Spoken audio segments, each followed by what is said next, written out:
Hey y'all, welcome back to the boat shop. We're going to do something a little bit different today. Like always, we're going to cover a lot of ground. But today, we are going to tour. We're going to tour the Stroh Light.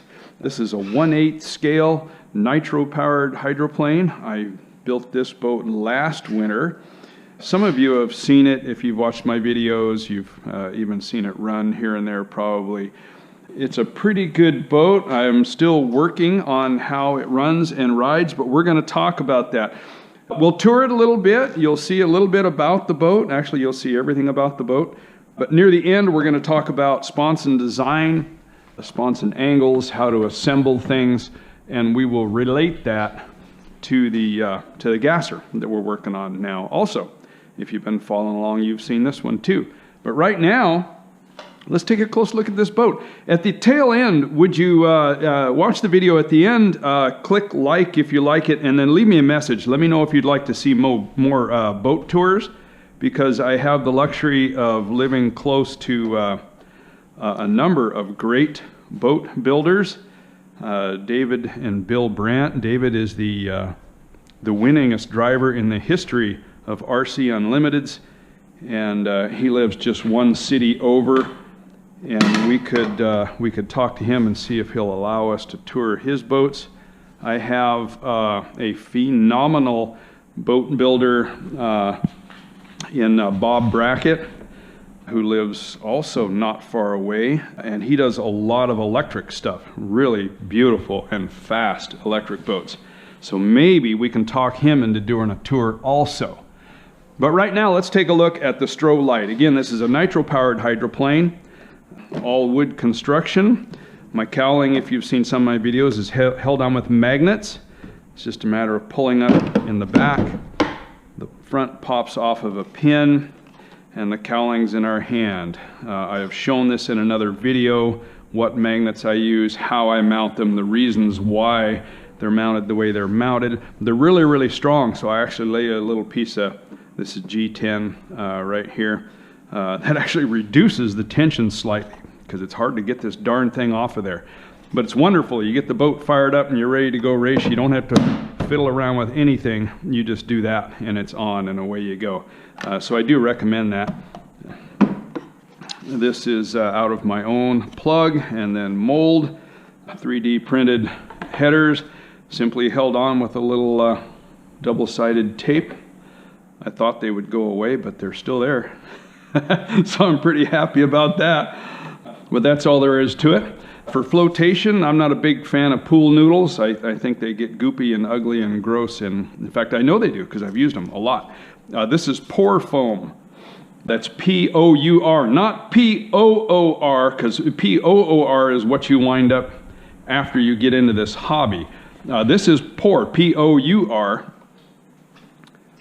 Wonderful stuff. See right there, that's how I know it's pour foam. I happen to get this from Total Boat. I'm sure there's others that make it flotation foam.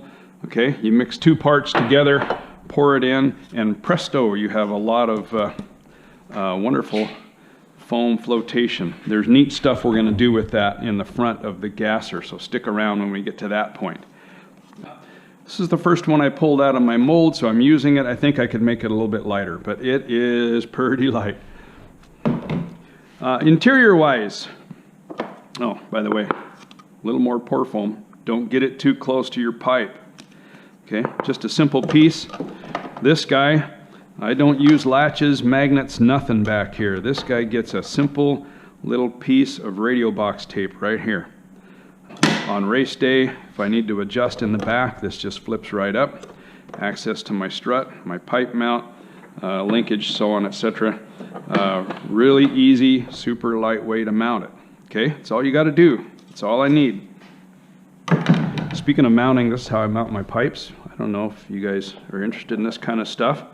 Again, comments. Okay, like if you like it. Comment, tell me specifically what you'd like to see.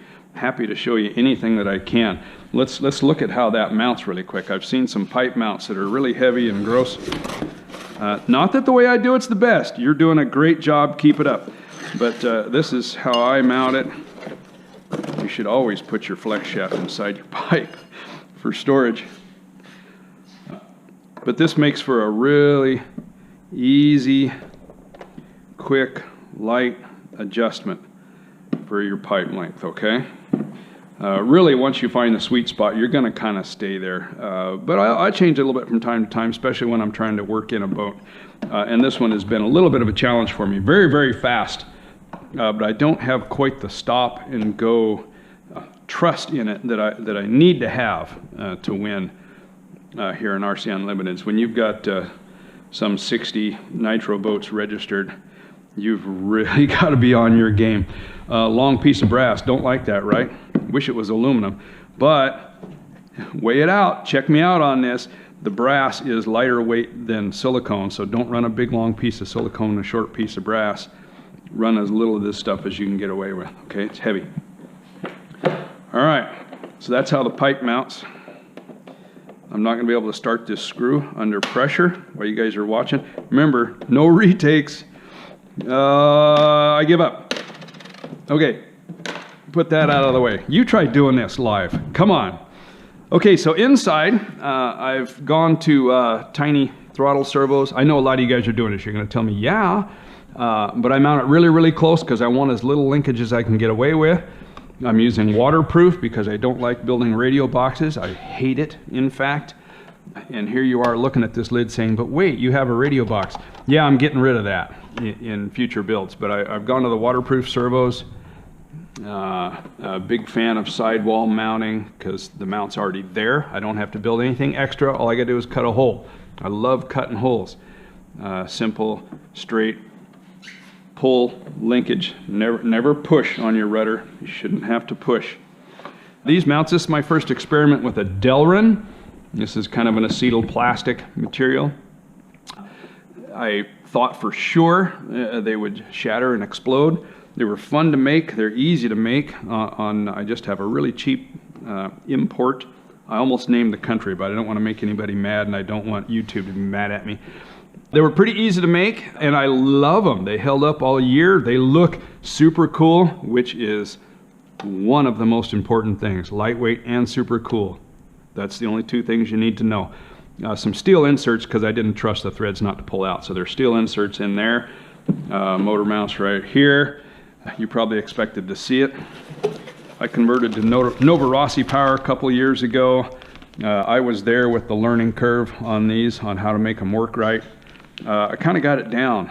Runs phenomenal. This is a beast. I will tell you, last year's RC Unlimited's champion runs CMB. These have won the championship, win a ton of races. We're going to give it a shot, okay? But very, very oily. Not going to pull it out of the bag, but you get the idea. Super easy in and out mount. Very light. Much, much lighter than your side-mounted ones that use a big aluminum plate over here, then your rubber, and then another big aluminum chunk here. No, no, no, no, no. Light, small, and I'm going to tell you a secret. Aluminum screws. Dude, it's all it needs. It holds just fine. Don't try that with a gasser. I don't think. I might. Okay. A little bit, not much. I'll tell you why. It goes in here. It's my little spring that just keeps my fuel tank forward. Okay, so I just shove that one piece of pool noodle in there. Fuel tanks, I use a 12 and a 4. Maybe it's a 14 and 2. Really don't remember on this boat. You don't need more than 16, dude. Don't come in off the pond and have 6 ounces of fuel left. You just don't need to do that. I can run a 4-lap race, extra lap if I need to for a penalty, and a hard mill. We fight for lanes here, so we really fight during our milling period also. And never run out. Unless I don't fill it. Been there, done that. You too, right? In this boat, I also have a mounting hole on the other side. Do this when you build them. Give yourself some options. I started with the tank over here, and then as I got used to the boat and the balance of the boat and how it ran and stuff, I decided, nope, I wanted it on the other side, so I switched it over. It was really quick and easy to do. Stainless pipes so that they never corrode, never have to replace them, nothing to it. Stuffing tube, I insert it into the hull, epoxy it in, no silicone here, silicone looks bad. Epoxied in, And then the actual stuffing tube itself is easily removable. Small hole right here. And then when the stuffing tube is inserted, you're just going to solder that. Just a little dab of solder. No big heavy clamp, none of that. Come on, man. Lighten it up. Little dab of solder right there. If I want to remove it, even at the race course, you just heat that a little bit and that tube comes right out and you replace it like it's nothing. Okay, let's talk about this front wing. Let's talk about the bottom of the boat in general. Hope there's nothing real embarrassing going on under here. Radio box, by the way, it's because I started using Futaba, and they don't have a waterproof servo or receiver, at least at that time, or the way I wanted to use it.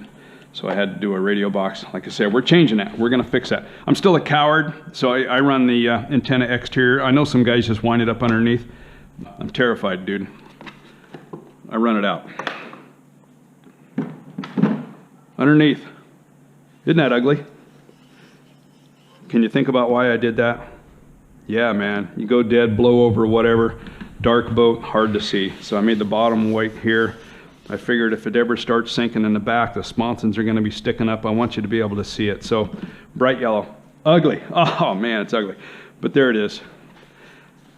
So our canard. I used to do what everybody does. I'd have I'd think about it the last second in the whole build, and then stick some aluminum plates on here and run screws through it or something. It was heavy, it was gross, I always hated it. Big bracketry on the side, something along those lines. Nope, not anymore. Little piece of fiberglass right here, radio box tape. Done, stick it on there and that's it. Tiny little slotted brackets here. Okay, just any old angled material, real easy to do. Stick them on there. Mounting screws? No, man. Little piece of radio box tape. Stays put, easy to adjust, easy to replace. Boy, it won't come off of there if it gets hit or something. It'll probably break. Radio box tape is tough stuff. But it's been there and it's been wonderful. So that's how I mount that. Flush mount, aluminum screws, holding the motor in. Simple stuff back here. Flush mount. Oh, just because it's so sexy, man. Even if you can't beat them on the water, if you beat them on the dock, you know, you're halfway there. Okay? Don't know what else to talk to you about here. I'm not happy with my rudder position. I'm going to work on that. I think I went too far. I've just got this whole fight going on in my mind to whether it's nice, whether it's a good idea to have the rudder behind the prop, in line with the prop, in front of the prop, how close to the prop. I'm wrestling with all that. When you get it figured out, leave me a message. Tell me how to do it. Okay? Let's talk sponsons. Okay, these are G10. I told you I was going to talk about G10. We're going to talk about it. Let me tell you why this stuff is so awesome. Number one, it's really, really thin. Well, you can buy it in all thicknesses. I buy it in big giant sheets and then cut pieces off it. I have some 15 thousandths, some 30, some 40, I believe. I think I even have some 20. I got a whole bunch of it. I love these for my riding surfaces because this takes a beating, because I want it kind of flat, because I don't want it very deep, because I get my height, my ride height set, you know, with my wood, and then I only account for another 30 thousandths here. Obviously this doesn't go here, but you get the idea. And now one of the coolest things, I'm a guy, I'm not afraid to cut my boat apart. This boat's been cut apart. But it still looks pretty darn good, and I'll tell you why. I don't have to grab the Dremel tool and just start chopping, right? G10, it adheres great, does a fine job, don't get me wrong. But when I want to remove it, and like I said, this has all been apart. I didn't like what it did, I took it apart, I changed it. Where's, there you go. You get your little 1/2 inch width X-Acto. And I could do this right now. I'm not going to do it because I like the boat now.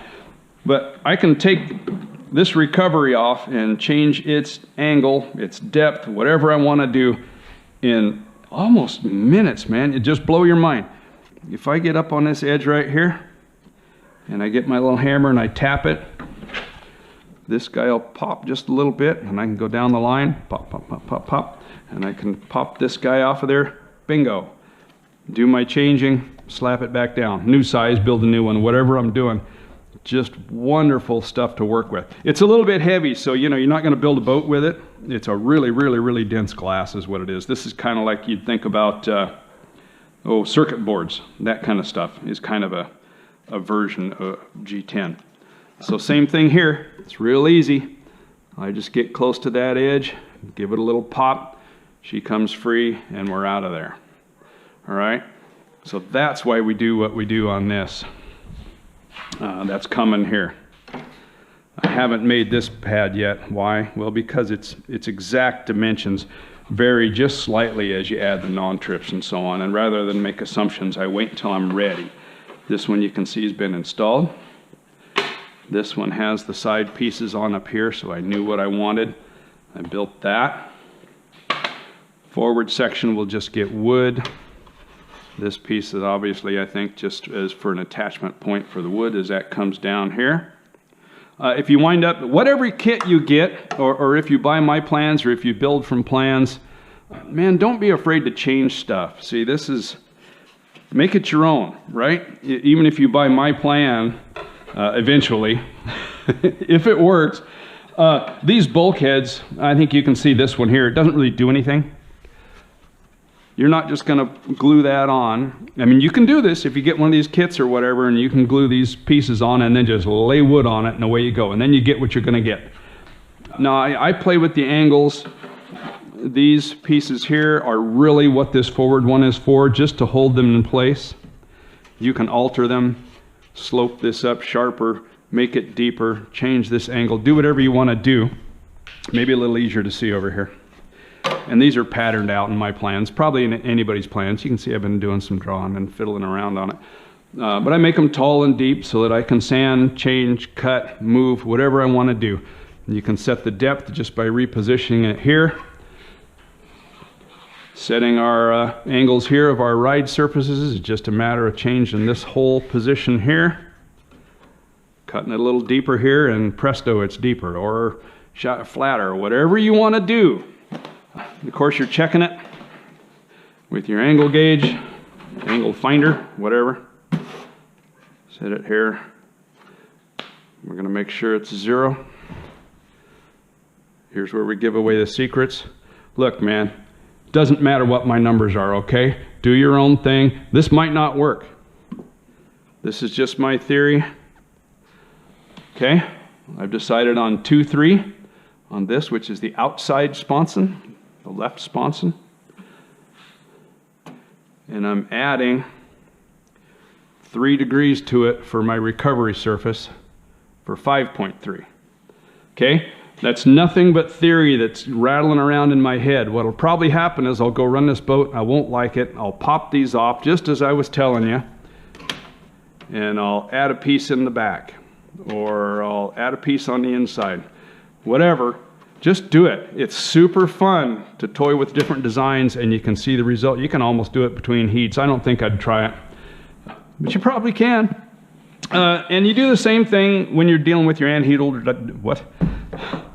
Anhedral? Dihedral? I don't know which is which. The angle of the sponson with relation to the center of the boat, side to side, right? I have seen full-size boats super fast that have the sponson ride pads angled like this. I've seen them both angled towards the outside. I've seen them flat, everything in between. I don't know what's right, okay?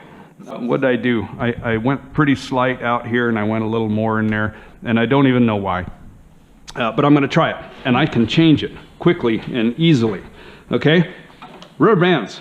We talked about that before. I'm getting ready to put the non-trip on. I don't know if you guys want to hear all this stuff. If you don't like it, put that in the comments, okay? Don't give me a thumbs down, man. Don't be like that. Just let me know. If you don't like it, say so, and I won't show you. But I find that some guys just need help on how to mount this stuff. I'm big on the rubber bands. I like it. Just real light tension and real fast and easy to do. Here's how we're going to do it. We'll put these on the top. I'm not going to do the whole thing, okay? You don't have to get crazy bored here. Don't freak out. But I would go in line with all of these. We've taken the time, right? We've worked on this thing. We've made it fit nice. On the upper, it's lower right now because it's upside down. Okay, don't pick on me. When we flip it over, this is going to be the upper.